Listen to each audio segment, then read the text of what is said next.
오늘은 사이클론으로 인해 온라인으로 예배를 드리게 되었습니다. 함께 모여 예배 드릴 수 없지만 이 시간 성령님께서 한 마음으로 구원의 하나님을 즐거워하며 높이게 해주시기를 소망합니다. 2025년 3월 9일 주일 예배를 하나님 앞에 올려드리겠습니다. 먼저 우리가 예배하는 하나님 어떤 분이신지 사도신경으로 우리의 신앙을 고백하겠습니다.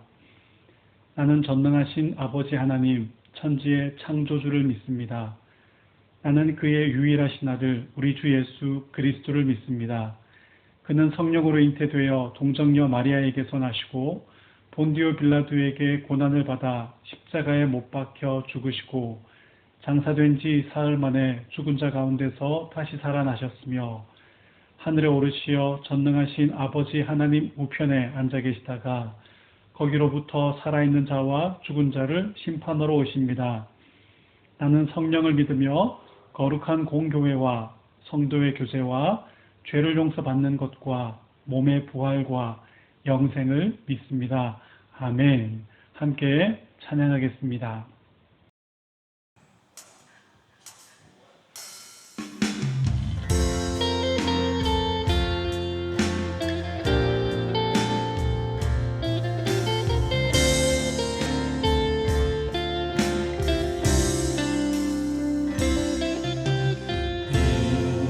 이곳에 생명샘 솟아나 눈물 골짝 지나갈 때에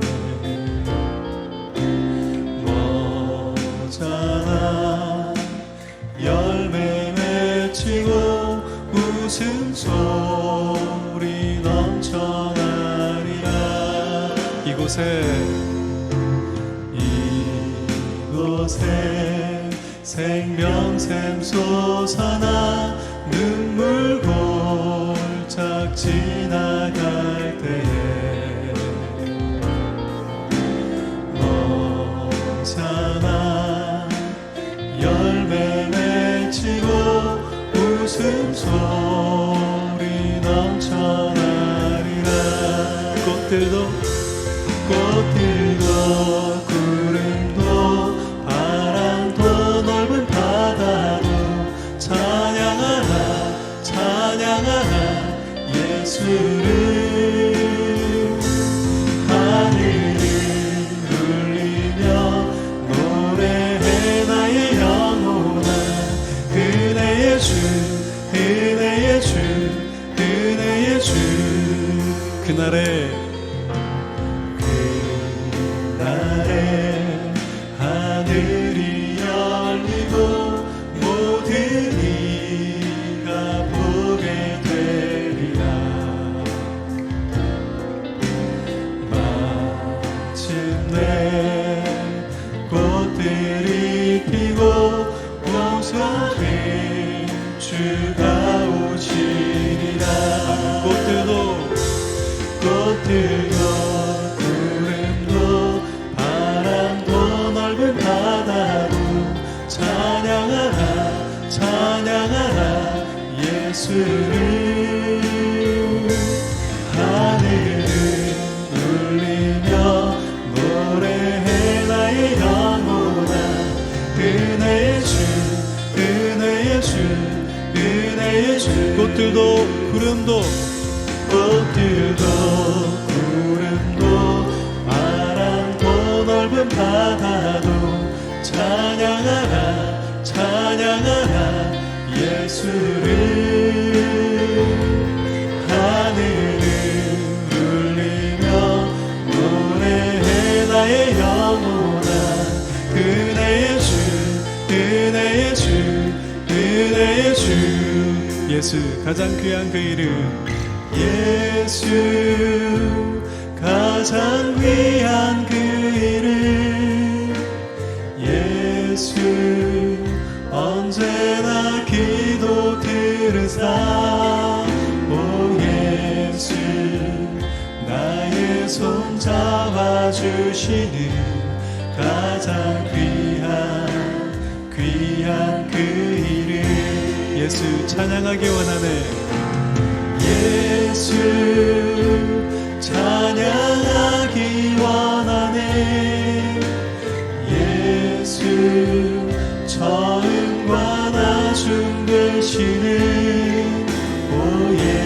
예수 날 위해 고통당하신 가장 귀한 그 이름 예수 왕의 왕이 되신 주 예수 왕의 왕이 되신 주 예수 당신의 끝없는 사랑 오 예수 목소리 높여 찬양해 가장 귀한 그 이름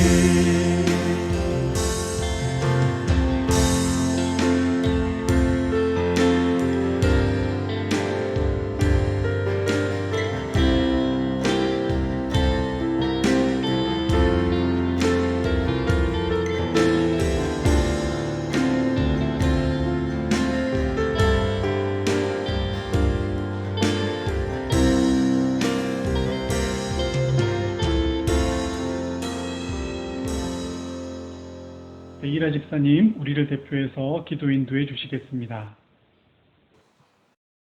사랑과 긍휼이 풍성하신 하나님 아버지, 오늘도 우리를 주님의 은혜 가운데 불러주시고 함께 예배할 수 있도록 인도하심에 감사드립니다. 비록 이번 주 예배를 온라인으로 드리지만 어느 곳에서든 함께 하시는 주님을 의지하며 온 마음과 정성을 다해 예배드리길 원합니다. 주님, 다윗이 고백했던 것처럼 주께서 우리를 원수들에게서 건지시고 깊은 웅덩이에서 끌어올리셨음을 믿습니다. 우리에게 생명을 허락하시고 우리가 스스로 빠져나올 수 없는 절망과 죄의 구덩이에서 건져주신 은혜에 감사드립니다. 그러나 우리는 때로 교만하여 주님을 떠나 살아가고 스스로 견고하다고 착각하며 주님의 도우심을 잊을 때가 많았습니다. 우리의 죄악과 나태함을 불쌍히 여기시고 주님의 자비로 다시 회복시켜 주옵소서. 우리의 삶에 때로 눈물과 고통의 밤이 찾아오지만 주님께서 약속하신 것처럼 아침에는 기쁨이 찾아옴을 믿습니다. 우리의 슬픔을 기쁨으로 바꾸시고 우리의 애통을 찬송으로 변화시키는 주님의 손길을 의지합니다. 삶의 모든 순간 속에서 주님을 찬양하며 감사하는 믿음을 허락하여 주옵소서. 특별히 지금 알프레드 사이클론으로 인해 두려움과 불안 속에 있었을 모든 성도들과 지역 주민들, 호주의 모든 사람을 주님의 강한 손으로 보호하여 주옵소서. 거센 바람과 폭우 속에 있었지만 주님의 은혜로 피해가 최소화되게 하시고 우리의 가정과 교회, 도시가 안전하게 지켜지게 하옵소서. 혹여 어려움을 겪고 있는 이들이 있다면 주님의 위로와 평안을 허락하시고 필요와 도움의 손길이 끊어지지 않게 하여 주옵소서. 또 우리 자녀들을 주님께 맡깁니다. 세상의 헛된 것에 흔들리지 않게 하시고 주님의 말씀 안에 바른 길을 걸어가도록 인도하여 주옵소서. 그들의 삶이 주님의 빛 가운데 거하며 믿음으로 견고히 서도록 도와주옵소서. 또한 교회의 각 부서에서 헌신하는 사역자들을 위해 기도합니다. 주님의 사명을 감당하는 그들의 손길 위에 기름 부으시고 성령의 능력으로 충만하게 하옵소서. 사역에 어려움이 찾아오더라도 낙심하지 않게 하시고 주님의 뜻을 이루는 기쁨으로 충만하게 하옵소서. 우리 새생명교회의 목사님을 위해서도 간절히 기도합니다. 주님께서 목사님 가정과 영육 간에 강건함을 주시고 말씀을 전하실 때마다 성령의 기름 부으심이 넘치게 하옵소서. 늘 주님의 뜻을 구하며 주님께서 맡기신 양들을 긍휼히 여기며 온전히 인도하실 수 있도록 지혜와 능력을 더하여 주옵소서. 오늘 드리는 예배가 우리의 형식적인 의무가 아니라 우리의 심령 깊은 곳에서 우러나오는 진정한 감사와 찬양이 되게 하옵소서. 주님께서 우리의 슬픔을 기쁨으로 바꾸시고 우리의 허물을 용서하시며 우리의 영혼을 새롭게 하실 것을 믿으며 우리의 삶을 온전히 주님께 맡깁니다. 주님, 감사합니다. 이 모든 말씀 우리를 죄에서 건지시고 영원한 생명을 주신 예수 그리스도의 이름으로 기도드립니다. 아멘. 열대성 사이클론 알프레드의 영향으로 시티 카운슬에서 브리즈번의 모든 홀을 월요일까지 대여하지 않기로 결정되었습니다. 이번 주는 부득이하게 온라인으로 예배를 드리게 되었습니다. 에베소서 말씀을 나눌 차례지만 에베소서 말씀은 함께 모여 예배 드릴 때 나누면 좋겠다는 마음이 들어서 오늘은 시편의 말씀을 함께 나누도록 하겠습니다. 시편 30편입니다. 1절에서 5절까지만 함께 읽겠습니다. 여호와여, 내가 주를 높일 것은 주께서 나를 끌어내사 내 원수로 하여금 나로 말미암아 기뻐하지 못하게 하심이니이다. 여호와 내 하나님이여, 내가 주께 부르짖음에 나를 고치셨나이다. 여호와여, 주께서 내 영혼을 스올에서 끌어내어 나를 살리사 무덤으로 내려가지 아니하게 하셨나이다. 주의 성도들아, 여호와를 찬송하며 그의 거룩함을 기억하며 감사하라. 그의 노염은 잠깐이요 그의 은총은 평생이로다. 저녁에는 울음이 깃들지라도 아침에는 기쁨이 오리로다. 아멘. 시편 30편입니다. 아침에는 기쁨이 오리로다 라는 제목으로 하나님의 말씀을 전하겠습니다. 시편 30편의 위쪽을 보면 다윗의 시, 곧 성전 낙성가라고 되어 있습니다. 성전 낙성가는 성전이 완공되고 하나님께 봉헌하며 부른 찬송이라는 말입니다. 이상한 점이 있습니다. 다윗은 성전을 짓지 못했습니다. 성전을 지으려는 간절한 소망은 있었지만 하나님께서 허락하지 않으셨습니다. 하나님은 솔로몬에게 성전을 짓게 하시겠다 약속하셨고 다윗은 성전 건축을 위한 재료들을 준비하였을 뿐입니다. 그런데 어떻게 시편 30편이 성전을 봉헌하며 부른 찬송이 되었을까요? 첫 번째 해석은 다윗이 아들 솔로몬을 통해 성전이 완성될 것을 믿고 바라보면서 지은 시로 보는 것입니다.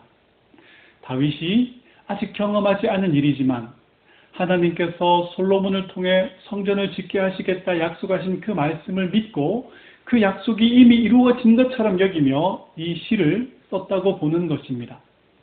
스펄전 목사님은 이렇게 말했습니다. 믿음은 이렇게 노래하게 한다. 내가 아직 맛보지 못한 모든 은혜로 인하여 당신께 영광을 돌리나이다. 두 번째 해석은 후대의 사람들이 이 시를 성전 낙성가로 사용했다고 보는 것입니다. 탈무드에 따르면 시편 30편은 주전 165년 안티오쿠스 4세에 의해 파손된 성전이 헌당식을 할 때 낙성가로 불렀다고 합니다. 주전 516년 바벨론의 포로가 되었다가 귀환하여서 성전을 재건한 후에도 시편 30편이 낙성가로 불렸을 가능성이 있습니다. 시편 30편이 낙성가로 불려지게 된 이유는 이 시의 내용이 지금 그들의 상황과 정확하게 일치하기 때문입니다. 어느 견해를 따르든 혹은 두 가지 견해를 다 따라도 크게 무리가 없어 보입니다. 다윗도 이스라엘 나라도 잠깐 하나님의 진노를 경험하였지만 회복의 은총을 누리게 되었습니다. 고통과 괴로움으로 울음이 깃든 저녁을 경험하였지만 기쁨의 아침을 맞이하게 되었습니다. 우리의 삶에 찾아오는 고통과 괴로움의 밤은 영원할 것처럼 느껴집니다. 하지만 하나님은 우리에게 기쁨의 아침을 약속하십니다. 오늘 예배가 하나님께서 약속하신 기쁨의 아침을 바라보며 하나님을 찬송하는 예배가 되기를 축복합니다. 본문의 내용을 살펴보겠습니다. 먼저 1절에서 5절은 다윗이 극심한 고통을 겪었던 때를 떠올리며 하나님의 구원에 감사하는 내용입니다. 1절을 함께 보겠습니다. 여호와여, 내가 주를 높일 것은 주께서 나를 끌어내사 내 원수로 하여금 나로 말미암아 기뻐하지 못하게 하심이니이다. 아멘. 다윗이 극심한 고통에 처했습니다. 5절에서는 이 위기가 하나님의 노여움으로 인한 것이라 말하고 있습니다. 많은 학자들이 이 시의 배경을 다윗이 노년에 인구조사를 한 일로 하나님의 징계를 받은 사건으로 봅니다. 이스라엘 주변 나라들이 이스라엘을 공격했지만 하나님은 다윗이 이기게 하셨습니다.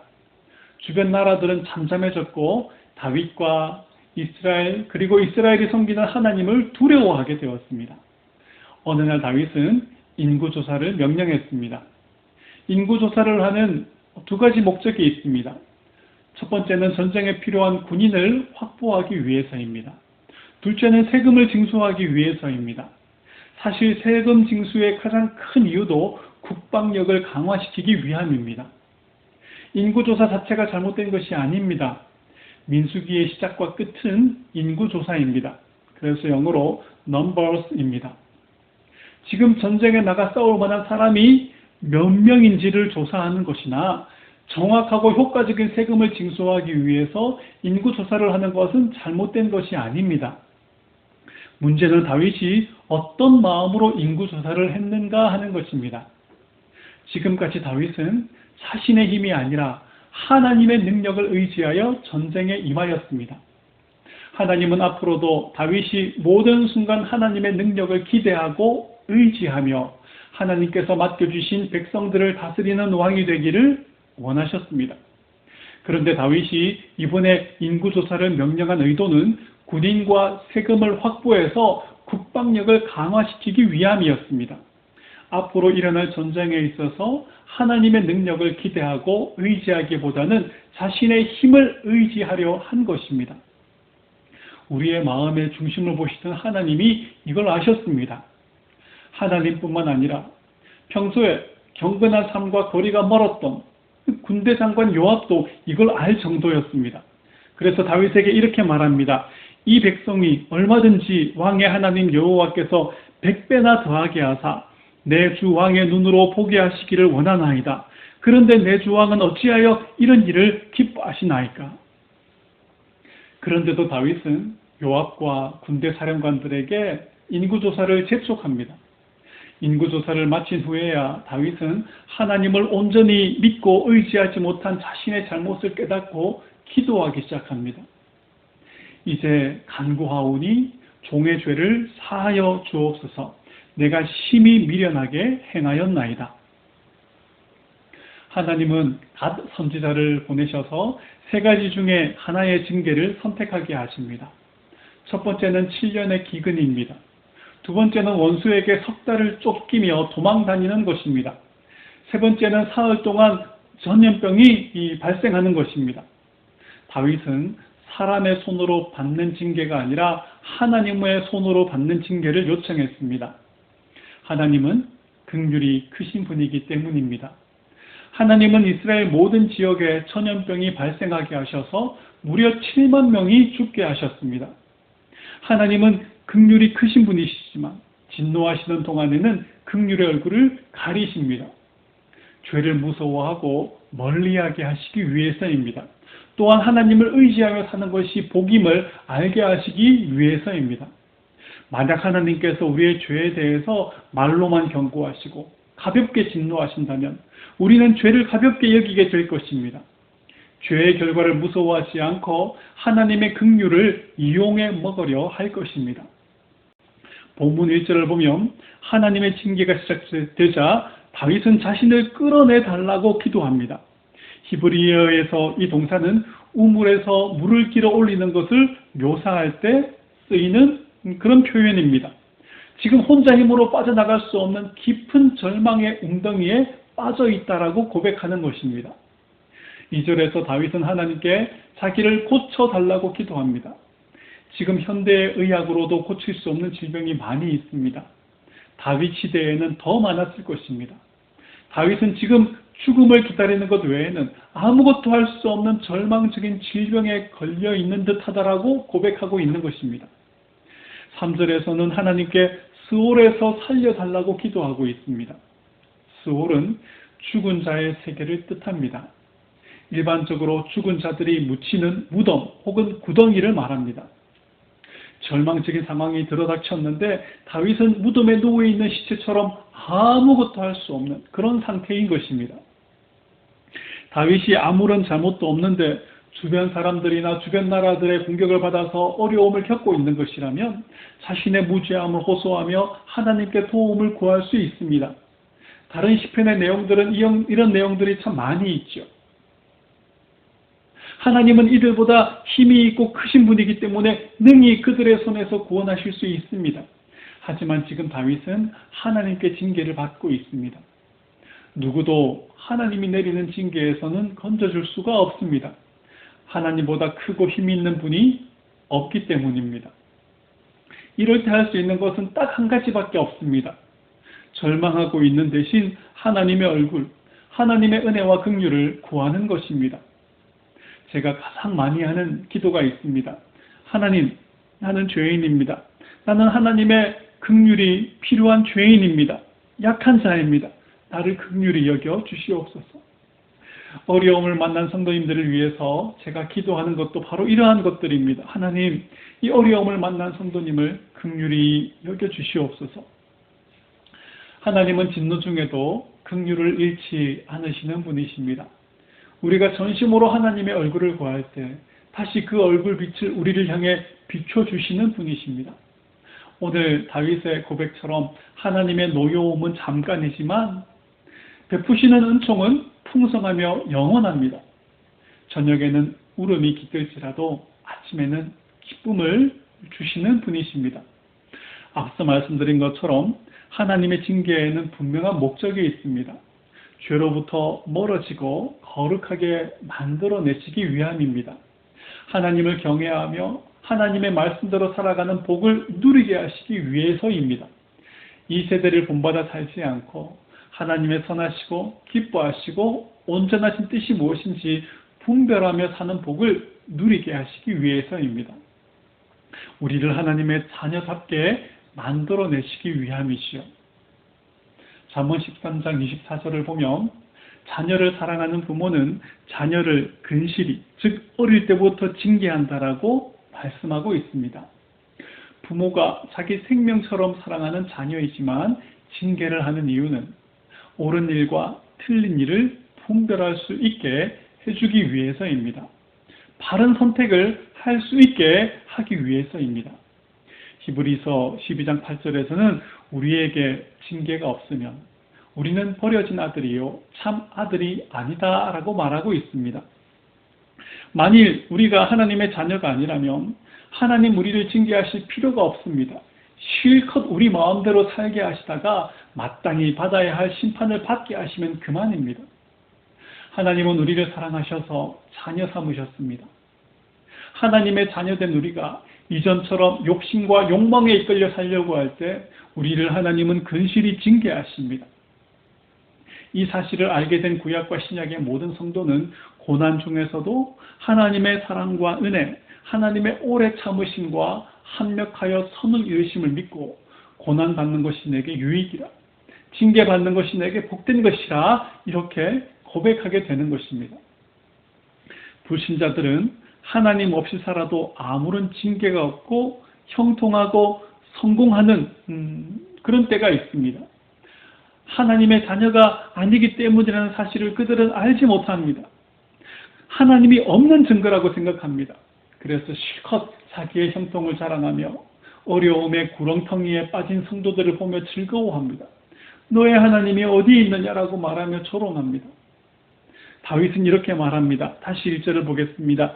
여호와여, 내가 주를 높일 것은 주께서 나를 끌어내사 내 원수로 하여금 나로 말미암아 기뻐하지 못하게 하심이니이다. 하나님은 원수들이 자기의 형통을 자랑하며 우리가 겪는 어려움을 보며 즐거워하고 있을 때에 우리가 믿음에서 떨어지지 않도록 말씀과 성령으로 우리를 붙드십니다. 하나님은 하나님을 의지한 우리를 끌어내시고 고치시고 살려내실 것입니다. 하나님을 의지한 우리를 조롱하던 악인들은 그들을 위해서는 공의로운 심판을 준비하고 계십니다. 악인들이 받게 될 심판에서는 끌어낼 자가 없고 고쳐줄 자가 없고 살려낼 자가 없을 것입니다. 우리는 이러한 결과를 이 세상에서 보지 못할 수도 있습니다. 의인들이 죽는 순간까지 고통을 겪을 수도 있고 악인들이 죽는 순간까지 이 세상 사람들이 말하는 형통을 다 누리며 죽을 수도 있습니다. 하지만 죽은 후에는 누구도 예외 없이 하나님의 공의로운 판결을 받게 될 것입니다. 의인들은 부활의 새 몸을 입고 영원한 안식과 즐거움을 누리게 되지만 악인들은 의인들의 모임에 들지 못할 것입니다. 그들의 주인이며 아비인 사단과 함께 영원히 꺼지지 않는 불에 던져질 것입니다. 오늘 말씀이 알려주는 대로 악인들은 우리로 말미암아 더 이상 기뻐하지 못하게 될 것입니다. 지옥에 떨어진 부자가 아브라함의 품에 안겨있는 나사로를 보며 손끝에 물을 찍어서 한 방울만 떨어뜨려 주시기를 구걸했던 것처럼 우리를 한없이 부러워할 것입니다. 하나님은 하박국 선지자에게 하나님과 멀어진 이스라엘에게 임할 심판을 알려주셨습니다. 하박국 선지자는 매우 크게 놀랐습니다. 창자가 흔들리고 뼈가 상했습니다. 슬픔과 고통과 절망의 밤이 찾아올 것입니다. 눈물로 밤을 지새우게 될 것입니다. 하지만 하나님은 징계 후에 이스라엘이 참된 복과 즐거움을 주시는 하나님께로 돌이킬 것이며 그때에는 회복의 은혜를 베푸실 것을 약속하십니다. 기쁨의 아침을 약속하실 것입니다. 그래서 선지자는 이렇게 고백하죠. 비록 무화과 나무가 무성하지 못하며 포도나무에 열매가 없으며 감람나무에 수출이 없으며 밭에 먹을 것이 없으며 우리의 양이 없으며 외양간에 소가 없을지라도 나는 여호와로 말미암아 즐거워하며 나의 구원의 하나님으로 말미암아 기뻐하리로다. 아멘. 우리에게 원인을 알 수 없는 고통과 슬픔의 순간이 찾아올 때가 있습니다. 하나님의 징계가 임할 때도 있습니다. 우리는 잠시 하나님의 징계를 받을 때에 우리를 용서해 주시고 회복의 은혜를 베푸시는 그 하나님을 바라보게 됩니다. 내 마음대로, 내 고집대로, 내 생각대로 살려 했던 삶을 회개하고 돌이키게 됩니다. 다시 하나님을 경외하며 하나님의 말씀대로 살겠다라는 결단을 하게 됩니다. 그러면 하나님은 우리를 향해 팔을 넓게 펴시고 우리를 안아주십니다. 우리는 다윗처럼 고백하게 되죠. 5절입니다. 그의 노여움은 잠깐이요 그의 은총은 평생이로다. 저녁에는 울음이 깃들지라도 아침에는 기쁨이 오리로다. 아멘. 다윗은 모든 언약의 백성들이 이 하나님을 알고 즐거이 누리기를 원했습니다. 그래서 4절을 보면 주의 성도들아 여호와를 찬송하며 그의 거룩함을 기억하며 감사하라 말합니다. 시편 34편 2절과 3절에서도 내 영혼이 여호와를 자랑하리니 곤고한 자들이 이를 듣고 기뻐하리로다. 나와 함께 여호와를 광대하시다 하며 함께 그의 이름을 높이세. 아멘. 하나님은 새 언약의 자녀된 우리도 이 하나님을 바르게 알고 이 하나님을 즐거이 누리기 원하십니다. 새생명교회 성도님들 모두가 우리를 하나님의 자녀답게 만들어내시기 위해 잠깐 노여워하시지만 평생 은총을 베푸시는 그 하나님을, 저녁에는 울음이 깃들지라도 아침에는 기쁨을 주시는 하나님을 광대하시다 하며 그 이름을 높이는 복과 은혜가 있기를 축복합니다. 이어지는 6절에서 10절은 다윗에게 하나님의 징계가 임한 이유와 그때 다윗이 했던 기도가 나옵니다. 먼저 다윗에게 하나님의 징계가 임한 이유가 무엇입니까? 6절을 보겠습니다. 내가 형통할 때에 말하기를 영원히 흔들리지 아니하리라 하였도다. 이 말은 내가 하나님을 의지하고 있기 때문에 흔들리지 아니할 것입니다. 이런 말이 아닙니다.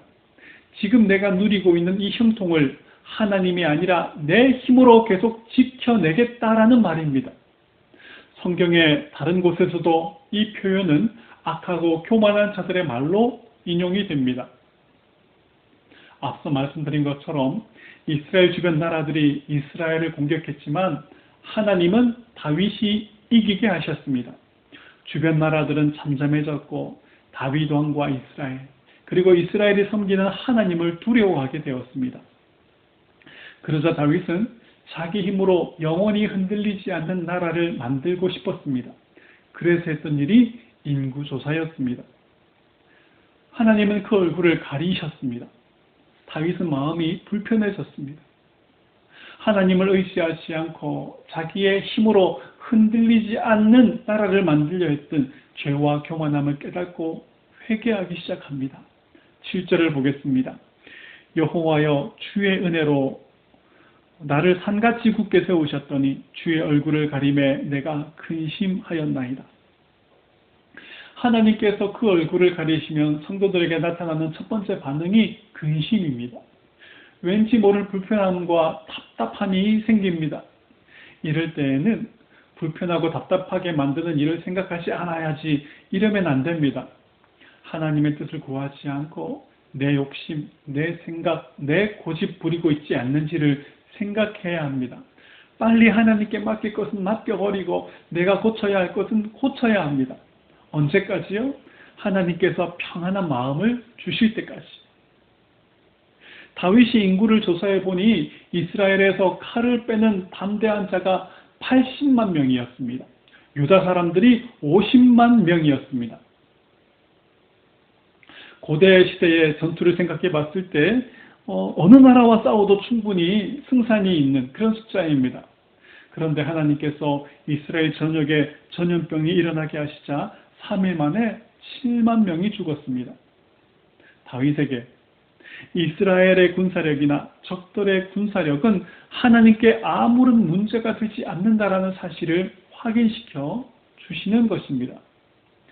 우리가 어렵고 힘들 때에는 우리의 약함을 고백하게 됩니다. 하나님께 매달리며 도움을 구하게 됩니다. 그런데 평안할 때, 형통할 때에는 자꾸 내 힘으로 형통을 지킬 수 있다라고 생각할 때가 많이 있습니다. 자꾸 내가 쌓아놓은 성을 바라보게 되고 자꾸 내가 채워놓은 창고를 들여다보면서 나는 안전하다 이렇게 생각하게 됩니다. 하나님은 하나님 없이도 안전하다, 평안하다, 형통하다 말하는 우리의 교만을 꺾어버리실 것입니다. 그때 우리는 사랑하는 백성들이 7만 명이나 죽는 그런 고통을 겪었던 다윗처럼 아프고 힘들 것입니다. 다윗은 이렇게 기도합니다. 8절에서 10절입니다. 여호와여 내가 주께 부르짖고 여호와께 간구하기를 내가 무덤에서 내려갈 때에 나의 피가 무슨 유익이 있으리요 진토가 어떻게 주를 찬송하며 주의 진리를 선포하리이까 여호와여 들으시고 내게 은혜를 베푸소서 여호와여 나를 돕는 자가 되소서. 하나님 내가 징계받다가 죽음으로 끝나면 무슨 유익이 있겠습니까? 하나님의 구원을 찬송하며 주의 진리를 선포하는 것이 좋지 않겠습니까? 주님 나에게 구원의 은혜를, 회복의 은혜를 베풀어 주십시오. 이렇게 기도하는 것입니다. 자기의 영광이 아니라 하나님의 영광을 구하는 것입니다. 예수님도 우리에게 기도를 가르쳐 주시면서 우리의 필요, 우리의 유익, 우리의 이름, 우리의 영광이 아니라 하나님의 이름, 하나님의 뜻, 하나님의 나라, 하나님의 영광을 구하게 하셨습니다. 가끔 하나님 성공하게 해주시면 보답하겠습니다. 돈을 많이 벌게 해주시면 복권을 당첨시켜 주시면 크게 쏘겠습니다. 이렇게 기도하시는 분들이 계십니다. 내가 잘 돼야 하나님의 영광 받으시는 것 아닙니까? 이렇게 말하는 분들이 계십니다. 하나님의 영광을 위해서 자기의 성공과 형통을 구하고 있지만 사실은 자기의 즐거움을 위한 기도일 뿐입니다. 우리는 아나니아와 삽비라처럼 하나님을 속이려 들어서는 안 됩니다. 전도서 7장 14절에서 이렇게 말씀하십니다. 형통한 날에는 기뻐하고 곤고한 날에는 되돌아보아라. 이 두 가지를 하나님이 병행하게 하사 사람이 그의 장래 일을 능히 헤아려 알지 못하게 하였느니라. 하나님은 우리에게 공고한 날도 주시고 형통한 날도 주십니다. 우리는 공고한 날에 겸손히 하나님을 도우심을 구하다가 형통한 날에 마치 하나님 없이도 살 수 있는 것처럼 그렇게 살려 해서는 안 됩니다. 하나님께서 곤고한 날을 선물로 허락하실 때에는 우리의 마음이 온전히 하나님을 향하도록 해야 합니다. 우리에게 아무 근심이 없는 날, 형통한 시간을 선물로 허락하실 때에 형통을 주시고 누리게 하시는 분이 하나님이심을 늘 기억하며 하나님께 감사하고 하나님을 기뻐해야 합니다. 형통할 때에도 교만해지지 말고 계속해서 겸손하게 하나님의 도우심을 구하며 하나님의 은혜를 찬송하며 그 하나님을 즐거이 높이는 복을 누리는 새생명교회 성도님들 되시기를 축복합니다. 잠시 징계를 받게 되었지만 회복의 은총을 베푸실 것을 확신한 다윗은 이렇게 찬송하며 시를 마무리합니다. 11절, 12절을 함께 보겠습니다. 주께서 나의 슬픔이 변하여 내게 춤이 되게 하시며 나의 베옷을 벗기고 기쁨으로 띄우셨나이다. 이는 잠잠하지 아니하고 내 영광으로 주를 찬송하게 하심이니 여호와 나의 하나님이여 내가 주께 영원히 감사하리이다. 아멘. 하나님은 하나님 없이 살아가는 악인들도 징계하십니다. 하지만 악인들이 받는 징계는 그들이 행한 결과일 뿐입니다. 악인들이 이 세상에서 행한 대로 징계를 받지 않을 수도 있습니다. 하지만 우리는 이것을 부러워할 필요가 없습니다. 결국 이들을 기다리는 것은 하나님의 공의로운 심판이며 영원한 형벌이기 때문입니다. 반대로 하나님께서 이 세상을 사는 동안 성도된 우리를 잠시 징계하는 것은 우리를 거룩하게 만들어 가시기 위함입니다. 하나님 의지함을 참된 복으로 누리게 하시기 위함입니다. 이 목적이 이루어지고 나면 회복의 은혜를 부어주시는 분이십니다. 우리가 이 세상에서 남들보다 많은 어려움을 겪는다고 불행하다 여길 필요가 없습니다. 회복의 은혜가 기대하는 만큼 크게 내가 원하는 것으로 주어지지 않는다 해도 실망할 필요가 없습니다. 우리를 기다리는 것은 하나님께서 의롭다 여겨주시는 것이며 영원한 안식과 즐거움이기 때문입니다. 하나님은 우리의 인생이 절망과 눈물로 가득 찬 저녁으로 끝나게 하지 않을 것입니다. 기쁨의 아침으로 끝나게 하실 것입니다. 슬픔으로 끝나게 하지 않으실 것입니다. 베옷을 입고 티끌을 날리며 애통하는 것으로 끝나게 하지 않으실 것입니다. 기뻐하며 춤추며 끝나게 하실 것입니다. 이 세상 마지막 날 우리는 영광의 주님 다시 오시는 것을 보게 될 것입니다. 그날 우리는 부활의 새 몸을 입게 될 것입니다. 예수님께서 우리를 위해 준비해 놓으신 그 처소로 안내를 받게 될 것입니다. 주님께서 화관을, 승리의 면류관을 씌워주실 것입니다. 이 사실을 알게 되었고 믿게 된 우리가 어찌 잠잠할 수 있겠습니까? 우리는 바울처럼 고백할 수 있습니다. 생각하건대 현재의 고난은 장차 우리에게 나타날 영광과 비교할 수 없도다. 우리가 잠시 받는 환난에 경한 것이 지극히 크고 영원한 영광에 중한 것을 우리에게 이루게 함이니 우리가 주목하는 것은 보이는 것이 아니요 보이지 않는 것이니 보이는 것은 잠깐이요 보이지 않는 것은 영원함이라. 폭풍이 치는 날에도 쉬지 않으시고 우리의 구원을 완성해내시는 하나님으로 인하여 항상 주를 찬송하며 영원히 감사하는 새생명교회 성도님들 되시기를 축복합니다. 말씀을 맺습니다. 시편 30편이 다윗의 시이며 성전이 완공되어 하나님께 봉헌하며 부른 찬송이라고 말씀드렸습니다.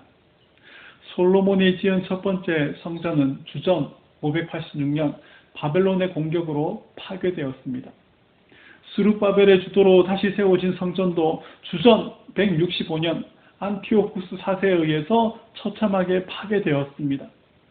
유대인들의 환심을 사기 위해 헤롯이 재건해 놓은 성전도 AD 70년 그 성전이 완공된 지 불과 7년 후에 훗날 로마의 황제의 자리에 오르게 되는 타티스 장군에 의해서 완전히 무너지게 됩니다.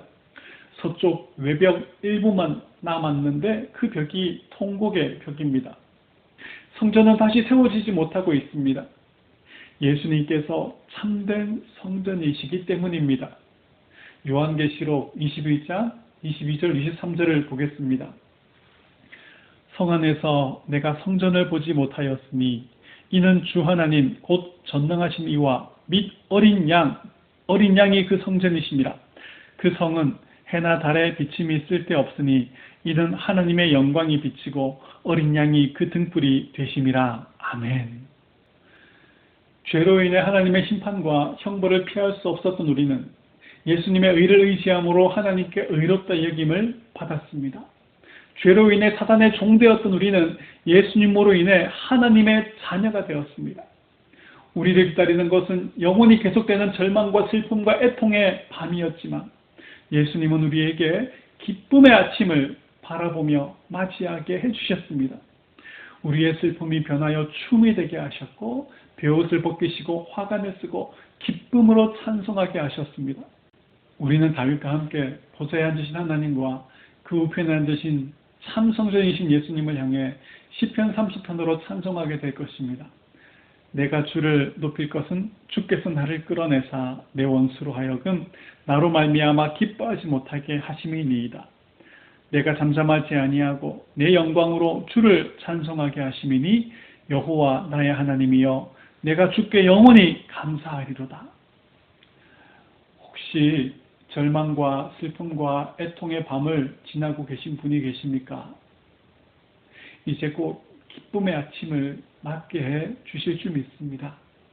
슬픔이 변하여 춤이 되게 하여 주실 것입니다. 우리의 베옷을 벗겨버리시고 화관을 씌워 주실 것입니다. 오늘도 하나님의 약속 위에 굳게 서서 하나님께서 행하실 그 일들을 큰 소리로 찬송하는 새생명교회 성도님들 되시기를 주님의 이름으로 축복합니다. 함께 기도하겠습니다. 코로나 팬데믹으로 인해 함께 모여 하나님을 예배하는 것이 당연한 것이 아니라 크신 은혜로 인한 것이었음을 배웠지만 또 잊고 있었습니다. 함께 모여 예배할 때마다 하나님께서 베풀어 주시는 큰 은혜로 인하여 하나님을 높이게 하여 주옵소서. 하나님만 의지하기로 한 우리에게는 하나님 외에 도울 리가 없습니다. 절망과 슬픔과 애통의 밤을 지나고 계신 분들이 계시다면 말씀과 성령으로 위로해 주셔서 기쁨의 아침을 기대하며 맞이하게 하여 주시옵소서. 예수님으로 인해 구원 얻은 우리가 춤추며 찬송하는 자로 기쁨의 아침을 맞이하게 될 줄 믿습니다. 하나님의 약속 위에 굳게 서서 하나님께서 행하실 일들을 큰 소리로 찬송하는 새생명교회 성도님들 되게 하여 주시옵소서. 기쁨의 아침을 맞이하게 하시는 우리 주 예수님의 이름으로 기도합니다. 아멘. 하나님의 언약의 복을 받겠습니다. 여호와는 내게 복을 주시고 너를 지키시기 원하며 여호와는 그 얼굴로 내게 비치사 은혜 베푸시기를 원하며 여호와는 그 얼굴을 내게로 향하여 드사 평강 주시기를 원하노라. 아멘. 광고하겠습니다. 열대성 사이클론 알프레도로 인해서 최소 월요일까지는 홀을 사용할 수 없게 되었습니다. 피해가 발생하면 복구하는 시간도 필요하기 때문에 언제 다시 사용할 수 있을지 모른다고 합니다. 시티카운슬에서 연락이 오는 대로 성도님들에게 공지하도록 하겠습니다. 성도님들 중에서 이번 태풍으로 피해를 입으신 분이 계시면 구역장님이나 저에게 알려주시면 좋겠습니다. 한 주간도 주님 안에서 평안하시기를 축복합니다.